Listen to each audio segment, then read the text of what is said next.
সম্মানিত সমাগত একান্ত প্রিয় মুসল্লিবৃন্দ, সকলকে সালাম জানাচ্ছি। আসসালামু আলাইকুম ওয়া রাহমাতুল্লাহি ওয়া বারাকাতুহু। মহান আল্লাহ তাআলার দরবারে শুকরিয়া আদায় করছি, কালেমাতুশ শুকর আদায় করছি, যিনি দয়া করে মেহেরবানি করে আজকে মুসলিম উম্মার যে সাপ্তাহিক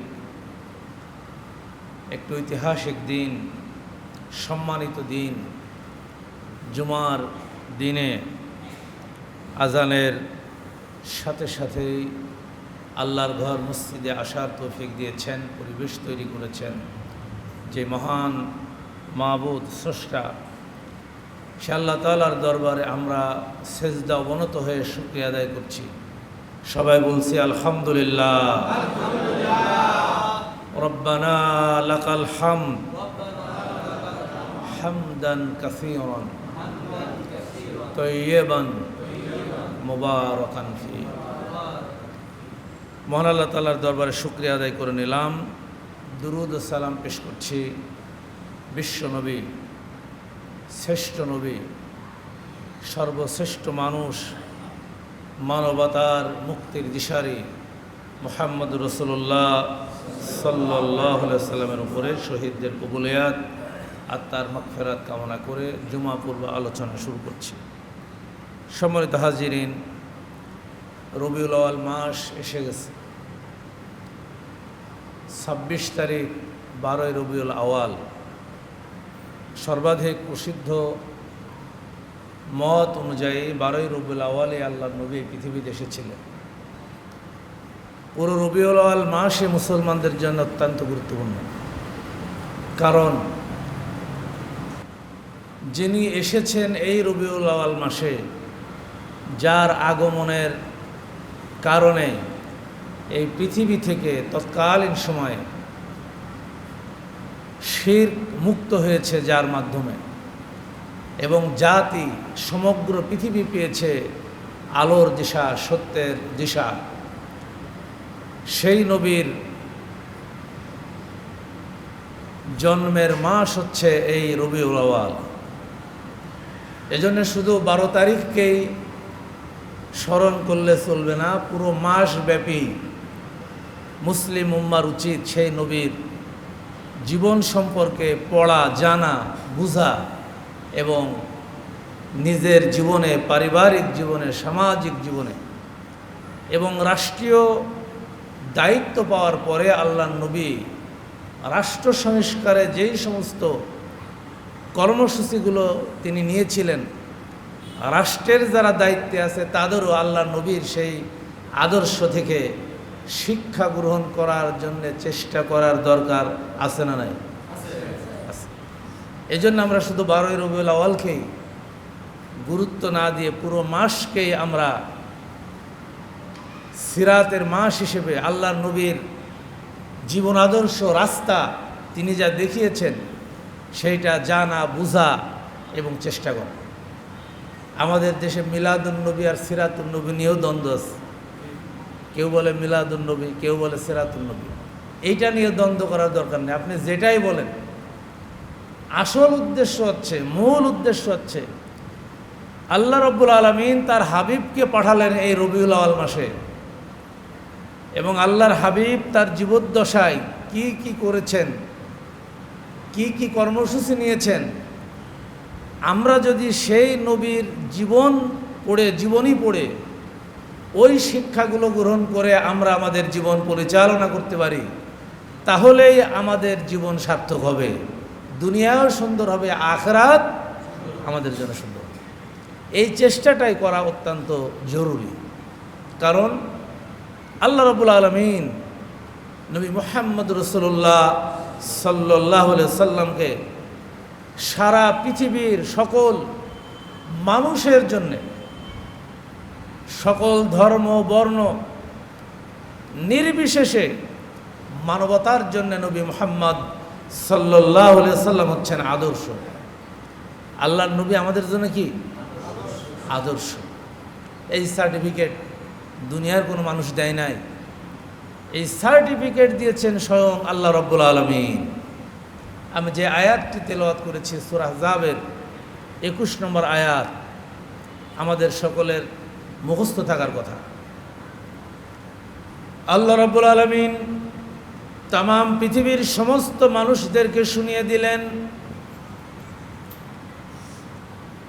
পৃথিবী যতদিন বেঁচে থাকবে, যতদিন মানুষ এই পৃথিবীতে আসবে, এই কুরআনুল কারীম যতদিন এই পৃথিবীতে থাকবে ততদিন পর্যন্ত মানুষ এই আয়াতটা চর্চা করবে, কোরআন থেকে জানবে, বুঝবে।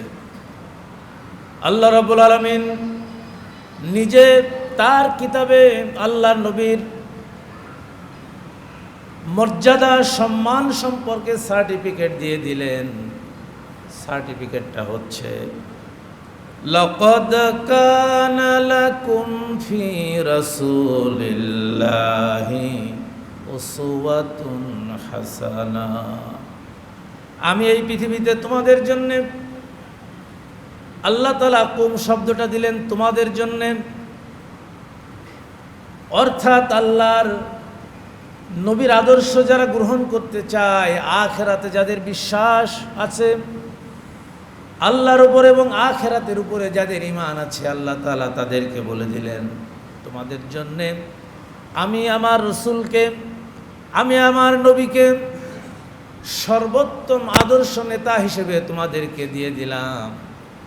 এখন তোমাদের কাজ হচ্ছে আমার নবী যে আদর্শ রেখেছেন, যে আদর্শ তিনি শিক্ষা দিয়েছেন, হাদিসের মধ্যে, কোরআনের মধ্যে আল্লাহর নবীর যে আদর্শগুলি আছে, ওই আদর্শগুলি তোমরা গ্রহণ করো এবং তোমরা তোমাদের জীবনকে ওই আদর্শের ভিত্তিতে আলোকিত করে নাও।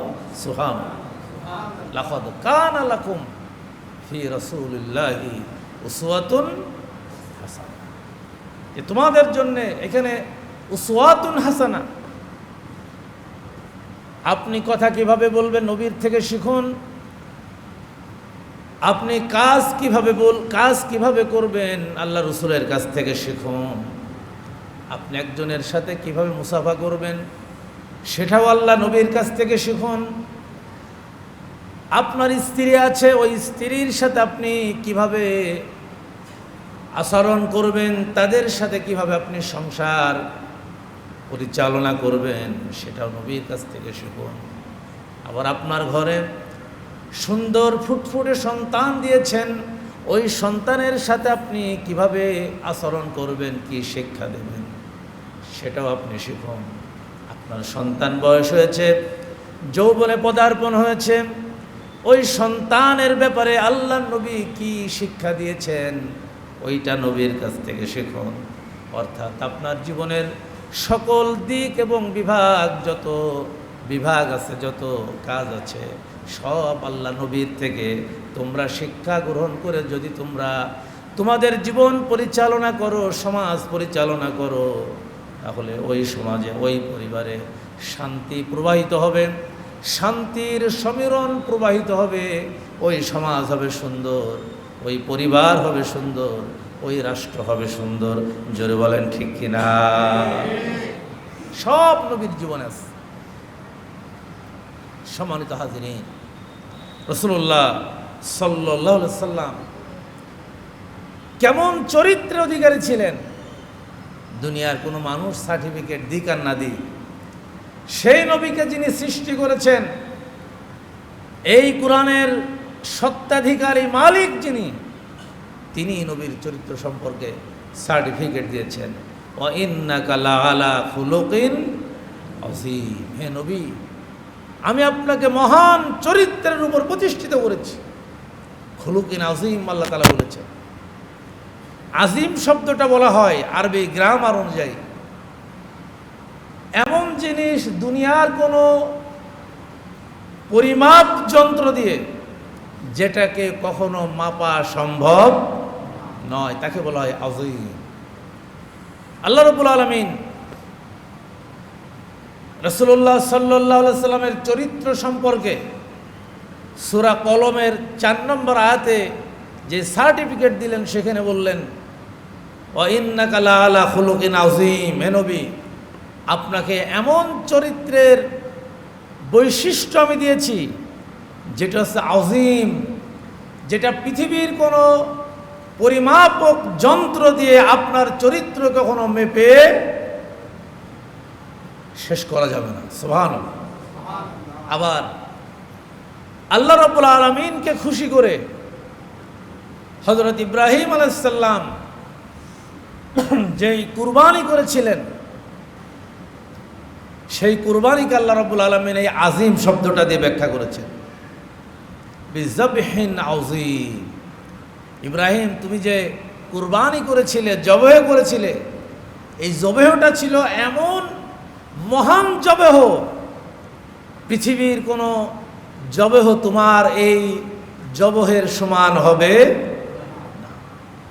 সম্মানিত উপস্থিতি, হাজিরিন, এজন্যে আমাদের সেই নবীর কাছ থেকে শিক্ষা গ্রহণ করতে হবে। নবী কথা বলতেন কেমন? হাদিসের মধ্যে শামায়েল তিরমিজি, ইমাম তিরমিজি তার কিতাবের মধ্যে একটা অধ্যায় রাখছেন শামায়েল। এটা আলাদা বই আকারেও হাদিসগুলো বাজারে পাওয়া যায়, বাংলায় অনুবাদ করা।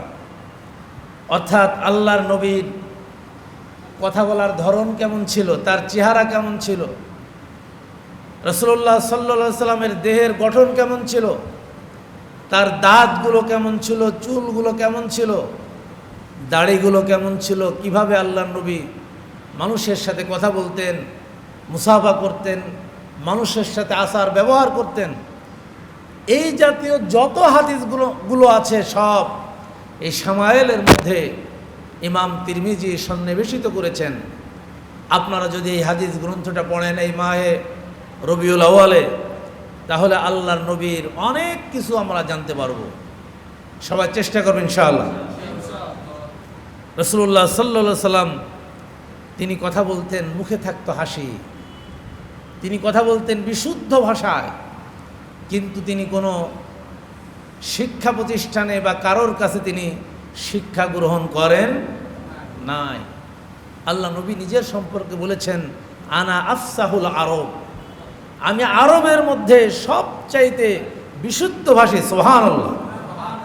সুন্দর তিনি কথা বলতেন, তিনি মার্জিত এবং রুচিসম্মত কথা বলতেন। তিনি যে পোশাকটা পরতেন সেই পোশাকটা ছিল অত্যন্ত মার্জিত, রুচিসম্মত। এবং আল্লাহর নবীর এই রুচিসম্মত, মার্জিত এবং স্পষ্টভাষী এই কথার কারণে আল্লাহর নবীকে অনেকে জাদুকর বলতো, যে তার কথার মধ্যে আছে কি জাদু। এজন্য মক্কার কুরাইশরা আল্লাহর নবীকে জাদুকর বলে তারা খেতাব দিল মক্কায়, বলে নাউজুবিল্লাহি মিন যালিক। আল্লাহ নবী কি জাদুকর ছিলেন? না, তিনি এমনভাবে কথা বলতেন, কথাগুলো মানুষের হৃদয়কে আকৃষ্ট করত। একবার, এটা মুসলিম শরীফের হাদিস 1893 নম্বর হাদিস, এই হাদিসের মধ্যে লেখা হয়েছে, একবার জিমাদ নামে একজন ঝাড়ফুঁককারী আসলো। ঝাড়ফুঁককারী বুঝেন তো, জিনে ধরলে বিভিন্ন সমস্যায় হলে আমাদের দেশেও আছে, ঝাড়ফুঁক করে, জিন তাড়ায়। মক্কায় সে আসলো, এই ঝাড়ফুঁকের ব্যাপারে তার অনেক সুনাম ছিল। তা মক্কার নেতারা বলল যে আমাদের দেশে নতুন এক পাগলের আবিষ্কার হয়েছে, জাদুকর, মানুষকে শুধু জাদু করে। তা তুমি দেখো এই মুহাম্মদের এই জাদু থেকে তাকে তুমি বিরত রাখতে পারো না। তখন সে একটু গর্ব করে বলল যে দুনিয়ায় অনেক জাদুকরকে আমি ভালো করেছি, অনেক জিনে ধরা রোগী আমি ভালো করেছি, আমার বিশ্বাস আমি মুহাম্মদকে আমি জাদু থেকে মুক্ত করতে পারবো, তোমরা আমাকে তার কাছে নিয়ে চলো। আল্লাহ নবীর কাছে আসলেন জিমাদ, এসে বললেন যে মুহাম্মদ, আমি শুনেছি যে তুমি একটু উল্টাপাল্টা কথা বলো, তোমার মধ্যে কিছু সমস্যা আছে, আমার কাছে বলো, আমি বিশ্বাস রাখি আমার মন্তরে জাদুতে তুমি ভালো হয়ে যাবে। রাসূলুল্লাহ সাল্লাল্লাহু সাল্লামের কাছে আসেন এই কথাগুলি যখন বললেন, তখন আল্লাহ নবী বললেন, জিমাত তুমি আমার কথাগুলি শোনো। রাসূলুল্লাহ সাল্লাল্লাহু আলাইহি ওয়াসাল্লাম ছোট্ট ছোট্ট কিছু কথা জিমাতকে শোনালেন। হাদিসের মধ্যে বলা হয়েছে, আল্লাহ নবী বললেন, ইন্নাল হামদালিল্লাহি নাহমাদুহু ওয়া নাস্তাঈনুহু মান ইয়াহদিল্লাহু ফালা মুদিল্লা লাহু ওয়া মান ইউদ্লিল ফালা হাদিয়া লাহু ওয়া আশহাদু আন লা ইলাহা ইল্লাল্লাহু ওয়া আশহাদু আন্না মুহাম্মাদান আবদুহু ওয়া রাসূলুহু। আল্লাহ নবী এই কথাগুলি শোনালেন, হাদিসের মধ্যে এসেছে, মুসলিমের বর্ণনা। এই কথাগুলি শোনার পরে জিমাত বলছে, মুহাম্মদ, আমি জীবন অনেক জাদুকরের কথা শুনেছি, অনেক গণকের কথা শুনেছি, কিন্তু তোমার যেই কথাগুলি, এই কথাগুলির শক্তি এত বেশি, সাগরের ওই পানিগুলি যত গভীর, ওর চাইতেও তোমার এই কথাগুলির গভীরতা আমার কাছে বেশি মনে হয়েছে। সুবহানাল্লাহ। বললেন, তোমাকে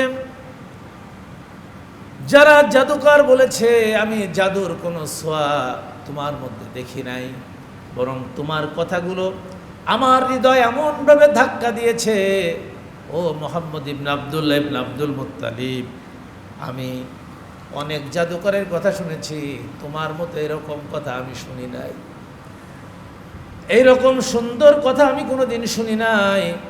তোমার কথাগুলি আমার হৃদয়কে ছুঁয়ে গিয়েছে। তোমার হাতটা বাড়িয়ে দাও। সামি তো মিসলা কামিসালুকা হাউলাই ওয়ালা কদ বালাগনা নাউসাল বাহার।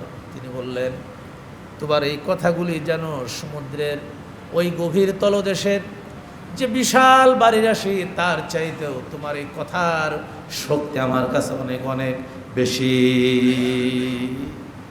ফকল হাত,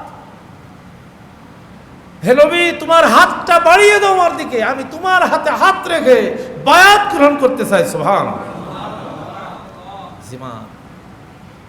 আল্লাহ নবীর হাতে হাত রেখে বায়াত গ্রহণ করে বললেন, আশহাদু আল্লা ইলাহা ইল্লাল্লাহু ওয়া আশহাদু আন্না মুহাম্মাদান আবদুহু ওয়া রাসূলুহু।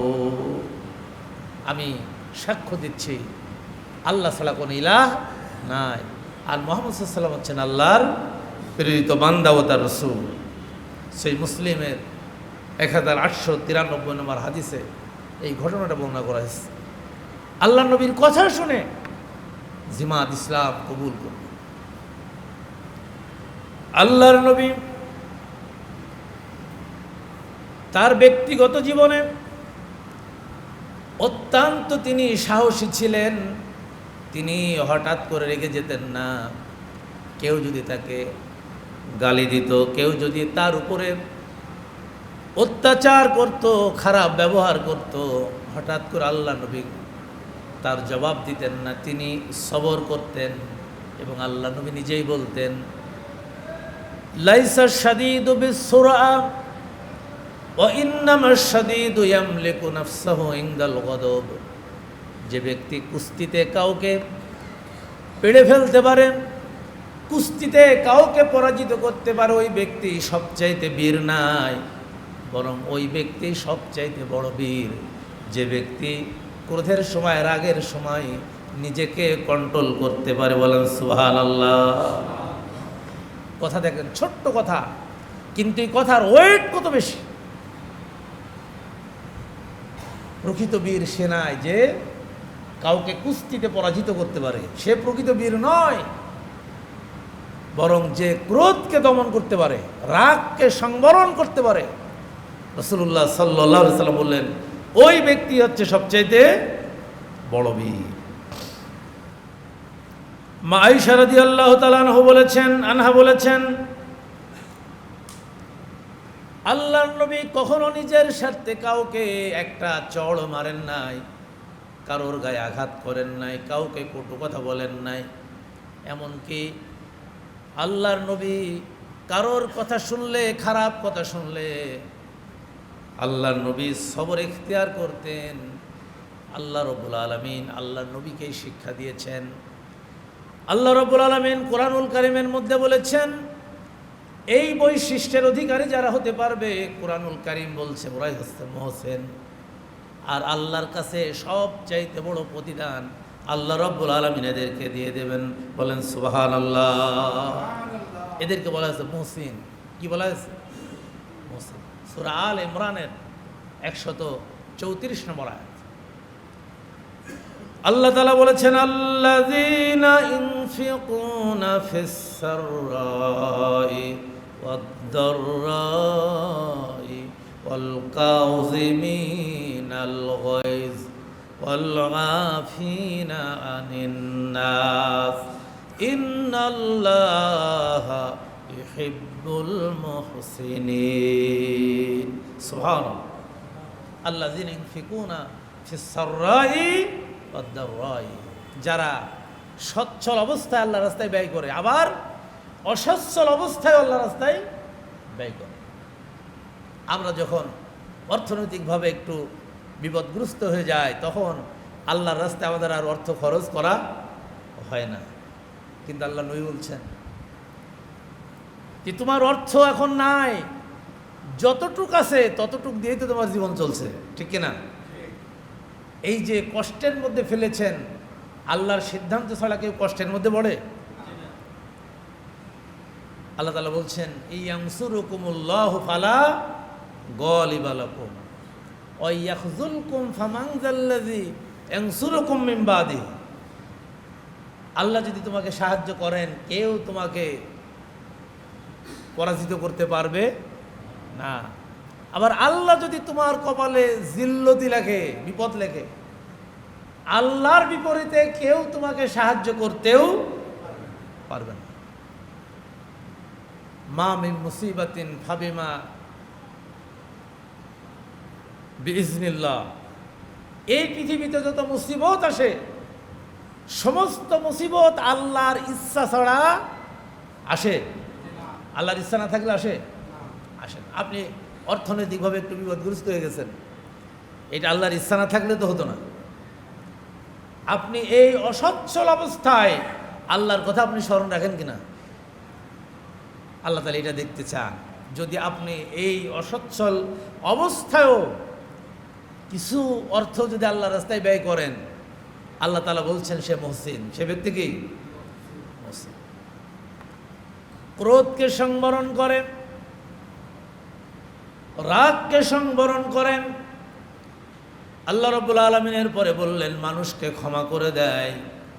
মানুষ অপরাধ করেছে, অন্যায় করেছে, অন্যায়কারীকে ক্ষমা করে দেওয়া সবচাইতে বড়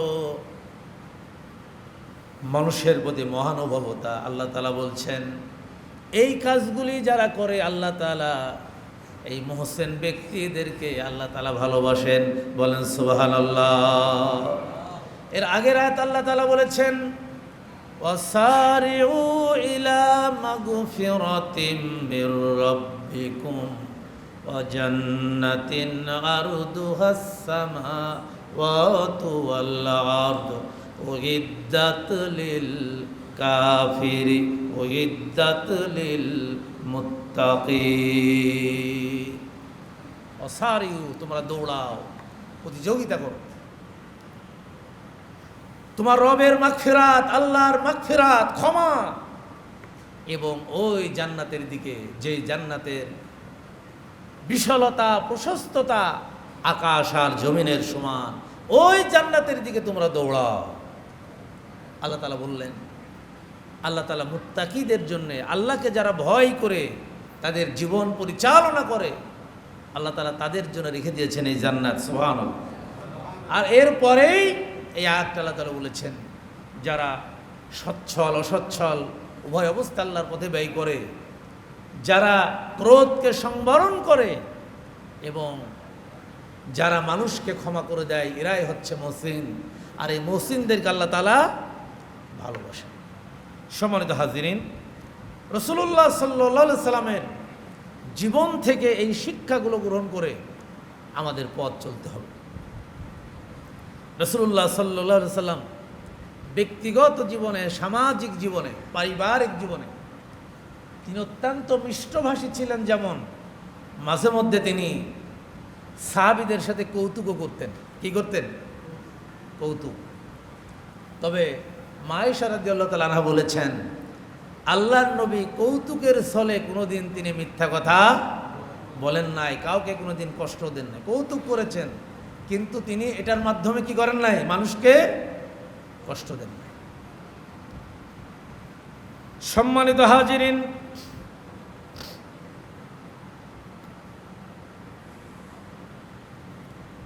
হাদিসের মধ্যে বর্ণনা করা হয়েছে, বাইহাকির বর্ণনার মধ্যে এসেছে, একবার মা আয়েশা রাদিয়াল্লাহু তাআলা আনহা উম্মুল মুমিনিন, তার খালা বৃদ্ধা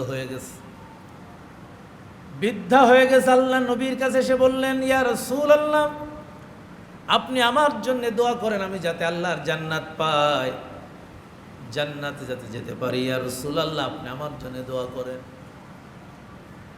আল্লাহ নবী ওই সময় বললেন, ও বুড়ি, কার খালা বলেন? মা আয়েশার খালা। তার মানে আল্লাহ নবীর কি ছিল? চাচি শাশুড়ি নাকি খালা শাশুড়ি? খালা শাশুড়ি বৃদ্ধা হয়ে গেছে। আল্লাহ নবীর কাছে এসে দোয়া চেয়েছেন, ইয়া রাসূলুল্লাহ, আপনি দোয়া করেন আমি যাতে জান্নাতে যেতে পারি। আল্লাহ নবী কৌতুক করে বললেন যে কোনো বুড়ি তো কোনোদিন জান্নাতে যাবে না। কে জান্নাতে যাবে না? বুড়ি তো জান্নাতে যাবে না। এখন বুড়ি তো খুব অসন্তুষ্ট, আমি জান্নাতে যেতে পারবো না। আয়েশা রাদিয়াল্লাহু তাআলা আনহা মুখ খুললেন, বললেন, ইয়া রাসূলুল্লাহ, বুড়িরা কি অপরাধ করেছে? বুড়িরা কেন জান্নাতে যেতে পারবে না? এই কথা শোনার পরে নবী বললেন, ও আয়েশা, তুমি কি কোরআনের আয়াত পড়ো নাই? সূরা ওয়াকিয়া 35 থেকে 38 নম্বর আয়াত আল্লাহ তাআলা বলেছেন, ইন্না আনশানাহুন্না আবকারা উরবান আতরাবা। আল্লাহু আকবার। বললেন, আয়েশা, তুমি কি কোরআনের আয়াত পড়ো নাই? আল্লাহ তাআলা যখন জান্নাতে দেবেন, সেখানে কুমারী বানিয়ে দেবেন। বলেন সুবহানাল্লাহ। কি হবে তারা? কুমারী, সমবয়সী হবে। তাহলে কুমারী যদি হয়, তাহলে বুড়ি তার জান্নাতে যাবে না। এভাবে আল্লাহ নবী সাহাবীদের সাথে কথা বলতেন হাসির ছলে। একবার এটা আনসাবুল আশরাফ গ্রন্থের মধ্যে লেখা হয়েছে, 12 খণ্ড 113 নম্বর। বালাজুরি, ঐতিহাসিক বালাজুরি এই কাহিনীটা লিখেছেন। একবার হযরতে আলী রাদিয়াল্লাহু তাআলা আনহু এবং রাসূলুল্লাহ সাল্লাল্লাহু আলাইহি সাল্লাম দুইজন এক জায়গায় বসে, পাশাপাশি বসে, আরও সাহাবীরা ছিল, খেজুর খাচ্ছিলেন। কি খাচ্ছিলেন? খেজুর খাচ্ছিলেন। আল্লাহ নবী খেজুর খাচ্ছিলেন, আর বিচিগুলো কাছে না দিয়ে জামার দিকে রাখছিলেন। মানে জামায় যে জায়গায় বিচি রাখছে, ওই জায়গায় বিচিগুলো রাখছে। এখন খাওয়া যখন শেষ হলো, আল্লাহ নবীর প্লেটের কাছে আছে কয়েকটা বিচি, আর জামায়ের কাছে আছে অনেকগুলো বিচি। তখন সাহাবীদের উদ্দেশ্যে বলছে, দেখো আমার জামাই কি খাদক, আমরা খেয়েছি কয়টা, আর আমার জামাই দেখো সব খেয়েছে, এতগুলো সে খেয়েছে। আলী রাদিয়াল্লাহু তাআলা ছিলেন অত্যন্ত বিচক্ষণ। আল্লাহ নবী তার সম্পর্কে বলেছেন, আনা মদিনাতুল ইলম ওয়া আলিউন বাবুহা, আমি হচ্ছে জ্ঞানের নগরী, আর ওই নগরীতে ঢোকার দরজা হচ্ছে আলী রাদিয়াল্লাহু তাআলা বললেন, দেখো আমার শ্বশুর, আমি তো খাদক খেয়েছি, কিন্তু আমার শ্বশুর এমন খাদক, একটা বিচিও রাখে নাই, বিচি সহ সব খেয়ে ফেলছে। সুবহানাল্লাহ। এই যে জামাই শ্বশুরের এই যে সম্পর্ক, এটার মাধ্যমে আল্লাহ নবী সবসময় সাহাবীদেরকে এক উজ্জীবিত রাখতেন। ইসলাম হচ্ছে এটা, ইসলামের মধ্যে সহানুভূতি, ভালোবাসা, একে অপরের মধ্যে হাস্যরস, কিন্তু সেখানে কাউকে ছোট করার কোনো বিধান নাই। সম্মানিত হাজিরিন, আরেকটি হাদিস মুসনাদ আহমদ 12,669 নম্বর হাদিস, বাইহাকি 20,961 নম্বর হাদিস। আল্লাহ নবীর এক সাহাবী ছিল, গ্রামের সাহাবী ইবনে হিজাম আশজাই রাদিয়াল্লাহু তাআলা আনহু। তিনি গ্রামে চাষাবাদ করতেন। মাঝে মধ্যে তিনি আল্লাহ নবীর জন্য হাদিয়া নিয়ে আসতেন শহরে, মদিনায়। তো মদিনাটা শহর, আর বাস করতেন কোথায়? গ্রামে। মাঝে মধ্যে আল্লাহ নবীর সাথে সময় দিতেন, আর আল্লাহ নবীর জন্য কিছু না কিছু আনতেন। তিনি যে চাষাবাদ করতেন, ওই চাষাবাদের কিছু জিনিস আনতেন। আল্লাহ নবী তাকে পরিচয় করে দিতেন, দেখো এই ইবনে হিজাম হচ্ছে আমাদের গ্রামের বন্ধু, আর আমরা হচ্ছে তার শহরের বন্ধু। ইবনে হিজাম গ্রামের বন্ধু, আর আমরা শহরের বন্ধু। তিনি ওই জিনিসগুলো আবার মদিনার বাজারে বিক্রি করতেন। একদিন ইবনে হিজাম বাজারে বিক্রি করছে, কৃষি পণ্য বিক্রি করছে, এমন সময় আল্লাহ নবী পিছন দিক থেকে ইবনে হিজামকে জড়িয়ে ধরছে। বলেন সুবহান। কাকে জড়িয়ে ধরছে? ওই সাহাবীকে জড়িয়ে ধরছে। তিনি তো হঠাৎ করে কে পিছন থেকে তো জড়িয়ে ধরে। এরপরে যখন তিনি দেখলেন যে আল্লাহ নবী পিছন থেকে জড়িয়ে ধরছে, তখন তিনি তার শরীরটা আল্লাহ নবীর বুকের দিকে আরও এগিয়ে দিলেন। আল্লাহ নবী কৌতুক করে বললেন, তোমরা কে আছো? এই গুলামকে ক্রয় করবে। সুবহানাল্লাহ। তখন ইবনে হিজাম বলছে, ইয়া রাসূলুল্লাহ, এই গুলামকে কেউ ক্রয় করবে না, কারণ এই গুলামের কোনো দাম নাই, এই গুলামের কোনো দাম নাই। তখন আল্লাহ নবী বললেন, না, লাকিন ইনদাল্লাহি লাস্তা বিকাসি, আল্লাহর কাছে তুমি বেদামি নয়, বরং তোমার দাম অনেক বেশি। বলেন সুবহানাল্লাহ। তাহলে একজন সাহাবীর সাথে আল্লাহ নবী সম্পর্কটা কেমন ছিল, কিভাবে সাহাবীদের সাথে তিনি জীবনযাপন করতেন, এই হাদিসগুলো থেকে বোঝা যায়। আর আমরা সেই নবীর সাহাবী, আমাদের বন্ধুদের সাথে, আমাদের সহপাঠীদের সাথে আমরা একে অপরে যখন বসবাস করি, এক বাড়ি আর এক বাড়ির মানুষের সাথে আমাদের সম্পর্ক কেমন, আমাদের প্রতিযোগিতার সম্পর্ক, কিভাবে প্রতিবেশীকে নিচে ফেলে নিজে বড় লোক হওয়া যায়, এই প্রতিযোগিতায় আমরা লিপ্ত। কিন্তু ওই প্রতিবেশীর সাথে সুন্দর সম্পর্ক স্থাপন করে একটি সুন্দর ইসলামের সমাজ বিনির্মাণের জন্যে আমাদের আসলে ওই জাতীয় কোনো কর্মসূচি আমাদের মধ্যে নাই। আল্লাহ নবীর জীবনী থেকে আমাদের এই শিক্ষাগুলো নিতে হবে। সম্মানিত হাজিরিন, আল্লাহ নবী ছিলেন অত্যন্ত ধৈর্যশীল। কেমন ছিলেন? অত্যন্ত ধৈর্যশীল ছিলেন রাসূলুল্লাহ সাল্লাল্লাহু আলাইহি সাল্লাম। একবার আনাস ইবনে মালিক রাদিয়াল্লাহু তাআলা আনহু হাদিস বর্ণনা করেছেন, মুসলিম শরীফের 1057 নম্বর হাদিস। রাসূলুল্লাহ সাল্লাল্লাহু আলাইহি সাল্লাম একবার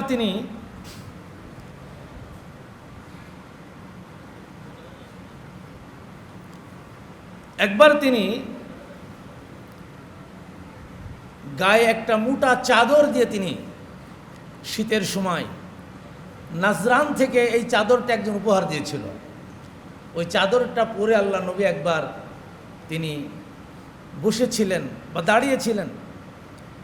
একজন বেদুইন এসে, তারা রীতিনীতি পদ্ধতি জানতো না, হঠাৎ করেই আল্লাহ নবীর চাদর ধরে এমন জোরে টান দিয়েছেন, হেঁচকা টান দিয়েছেন, রাসূলুল্লাহ সাল্লাল্লাহু আলাইহি সাল্লাম ওই বেদুইনের বুকের উপর যে পড়ছে। আনাস ইবনে মালিক রাদিয়াল্লাহু তাআলা আনহু বলছেন, আমি দেখলাম এই টানের আঘাতে আল্লাহ নবীর ঘাড়ে দাগ হয়ে গেছে, অত্যন্ত কষ্ট পেয়েছেন। এরপরেও ওই বেদুইনকে আল্লাহ নবী একটা কথাও বলেন না। এরপর বেদুইন বলছে, ইয়া মুহাম্মদ মুরলি মিন মালিল্লাহি আল্লাযী ইনদাক, আপনার কাছে যে সম্পদ আছে এইখান থেকে আমাকে কিছু দেন। আল্লাহ নবীকে কষ্ট দিয়েছে, আবার সেই নবীর কাছে ওই বেদুইন অর্থ চেয়েছে যে আল্লাহ আপনাকে যে সম্পদ দিয়েছেন সেখান থেকে আমাকে কিছু দেন। রাসূলুল্লাহ সাল্লাল্লাহু আলাইহি সাল্লাম এই কষ্টটা হাসি মুখে সহ্য করেছেন এবং তিনি ওই বেদুইনকে অর্থের ব্যবস্থা করে দিয়েছেন। বলেন সুবহানাল্লাহ। আল্লাহ নবী ছিলেন মানবতার সেবাকারী, তিনি মানবতার সেবা করতেন। কোনো মানুষ আল্লাহ নবীর কাছে হাত পাতলে আল্লাহ নবী ওই ব্যক্তিকে কিছু না দিয়ে ফেরত দিতেন না। এমনকি রাসূলুল্লাহ সাল্লাল্লাহু আলাইহি সাল্লাম উম্মুল মুমিনিন আয়েশা রাদিয়াল্লাহু তাআলা আনহাকে বলেছেন, ইত্তাকিন নার ওয়ালাউ বিশিক্কিন তামারাতিন, হে আয়েশা তুমি জাহান্নামের আগুন থেকে বাঁচার চেষ্টা করো, যদি সেটা একটা খেজুরের বিনিময়েও হয়। সুবহানাল্লাহ। এভাবে সাহাবীদেরকে উদ্বুদ্ধ করতেন মানুষকে সেবা করার জন্য। কারণ আল্লাহ রাব্বুল আলামিন এই পৃথিবীতে আমাদেরকে তৈরি করেছেন মানবতার কল্যাণের জন্যে। কিসের জন্যে? মানবতার কল্যাণের জন্য। কুনতুম খায়রা উম্মাতিন উখরিজাত লিন-নাস তা'মুরুনা বিল মা'রুফি ওয়া তানহাউনা আনিল মুনকার, যে তোমরাই শ্রেষ্ঠ জাতি, সর্বোত্তম জাতি, মানবতার কল্যাণেই তোমাদেরকে সৃষ্টি করা হয়েছে, মানবতার জন্যে তোমাদেরকে সৃষ্টি করা হয়েছে। কাজেই তোমরা সৎ কাজের আদেশ দিবে আর অসৎ কাজ থেকে মানুষদেরকে তোমরা বিরত রাখবে। এই চেষ্টা হচ্ছে তোমাদের। আল্লাহ রাব্বুল আলামিন মুসলমানদেরকে 4টা কাজের যে নির্দেশ দিয়েছেন, মুসলমানরা যেখানেই সংখ্যাগরিষ্ঠতা অর্জন করবে, যেখানেই মুসলমানেরা ক্ষমতা প্রাপ্ত হবে, আল্লাহ রাব্বুল আলামিন সেখানে মুসলমানদেরকে 4টা কাজ করতে বলেছেন। সূরা হজ্জের 41 নম্বর আয়াত আল্লাহ তাআলা এটা বিধান আকারে দিয়েছেন। আল্লাযীনা ইম্মাক্কান্নাহুম ফিল আরদি আকামুস সালাতা ওয়া আতাউয যাকাতা ওয়া আমারু বিল মা'রুফি ওয়া নাহাউ আনিল মুনকার, তোমরা যেখানে ক্ষমতা প্রাপ্ত হবে, ক্ষমতা প্রাপ্ত হওয়ার পরেই তোমাদের দায়িত্ব হচ্ছে, প্রথম দায়িত্ব হচ্ছে সেখানে তোমরা নামাজকে বাধ্যতামূলক করে দেবে। সকলের জন্য নামাজ আদায় করা হচ্ছে বাধ্যতামূলক, ফরজ। 2 নম্বর যাকাত বাধ্যতামূলক। যার নেশাব পরিমাণ সম্পদ আছে তাকে যাকাত দিতে হবে। আর আইন প্রণয়ন করে, আইন জারি করে যত ভালো ভালো কাজ আছে এই ভালো ভালো কাজগুলো চালু করে দেয়া, এবং আইন প্রণয়ন করে যত অন্যায় কাজ আছে, মুনকার কাজ আছে, ইসলাম বিরোধী যত কার্যকলাপ আছে, এই কার্যকলাপ থেকে ওই জাতিকে হেফাজত করা, এটা হচ্ছে আল্লাহর পক্ষ থেকে মুসলমানদের উপরে দায়িত্ব। আল্লাহ রাব্বুল আলামিন নবী মুহাম্মদ রাসূলুল্লাহ সাল্লাল্লাহু আলাইহি সাল্লামের মাধ্যমে এই ব্যবস্থাটা করেছেন। কিন্তু আমরা আজকে কোরআন থেকে সরে যাওয়ার কারণে, রাসূলুল্লাহ সাল্লাল্লাহু আলাইহি সাল্লামের সেই সুন্নাহ থেকে সরে যাওয়ার কারণে আজকে আমরা ইসলামের সেই সৌন্দর্য থেকে, ইসলামের সেই সুশাসন থেকে, ইসলামের সেই সুন্দর রাষ্ট্র ব্যবস্থা থেকে আমরা সম্পূর্ণ আলাদা হয়ে গেছি। যদি আমাদেরকে সেই গৌরব ফিরে পেতে হয়, যদি আমরা সত্যিকার অর্থে একটি সুন্দর জাতি গঠন করতে চাই, আমরা যদি সত্যিকার অর্থে একটা সুন্দর রাষ্ট্র গঠন করতে চাই, একটা সুন্দর পরিবার গঠন করতে চাই, তাহলে সেই নবীর আদর্শের দিকেই আমাদেরকে ফিরে আসতে হবে। জোরে বলেন ঠিক কিনা? এজন্য আল্লাহ তাআলা আমাদের জন্য বলেছেন, লাকাদ কানা লাকুম ফি রাসূলিল্লাহি উসওয়াতুন হাসানা, তোমাদের জন্য সর্বোত্তম আদর্শ রেখে দিয়েছি আমি আমার নবীর চরিত্রের মাধ্যমে, আমার নবীর জীবন আদর্শের মাধ্যমে।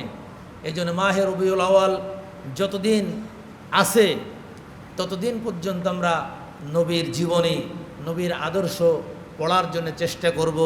ব্যক্তিগত জীবনে, পারিবারিক জীবনে, সামাজিক জীবনে সেই নবীর আদর্শ মেনে চলার চেষ্টা করব ইনশাআল্লাহ। পারবো তো ইনশাআল্লাহ? আল্লাহ তাআলা আমাদের তৌফিক দান করুন, আমিন। এই কথা বলে শেষ করছি। ওমা আলাইনা ইল্লাল বালাগ। আসসালামু আলাইকুম।